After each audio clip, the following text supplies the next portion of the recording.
Bonjour, je suis Rio. Et je suis Zeb. On est tous les deux bénévoles dans l'association Génération Cobaye. Et aujourd'hui, on va partager avec toi un tuto qui te permet d'apprendre à respecter mieux ta planète et ta santé. Différents polluants sont présents dans les produits du quotidien, dans ce qu'on mange, dans nos cosmétiques, dans nos meubles et même dans nos vêtements. Ils sont fortement suspectés d'être à l'origine de l'augmentation des maladies, telles que les cancers, la baisse de la fertilité chez les hommes et les femmes, l'insuffisance respiratoire. On les retrouve dans la nature et ça détruit notre écosystème. Un aliment, surtout s'il n'est pas certifié biologique, peut contenir des polluants tels que les pesticides que l'on retrouvera dans les fruits, les légumes et les céréales.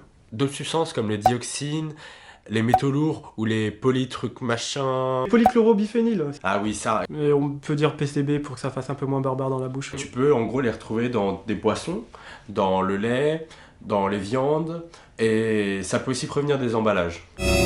Mais ça, on t'expliquera ça dans une autre vidéo.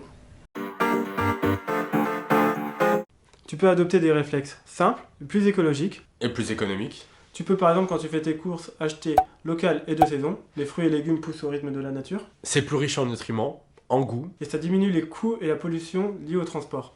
Et ça te revient donc moins cher. Tu peux aussi choisir d'acheter bio pour éviter tout pesticide chimique dans la nature et dans tes aliments.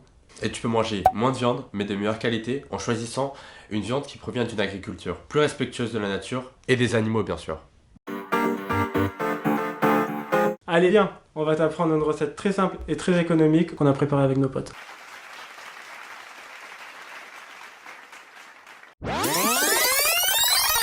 De t'attacher les cheveux, De bien te laver les mains, d'enlever tout montre bracelet, d'utiliser un matériel propre dans une cuisine propre. et surtout de ne pas éternuer dans une casserole. En gros, c'est ça.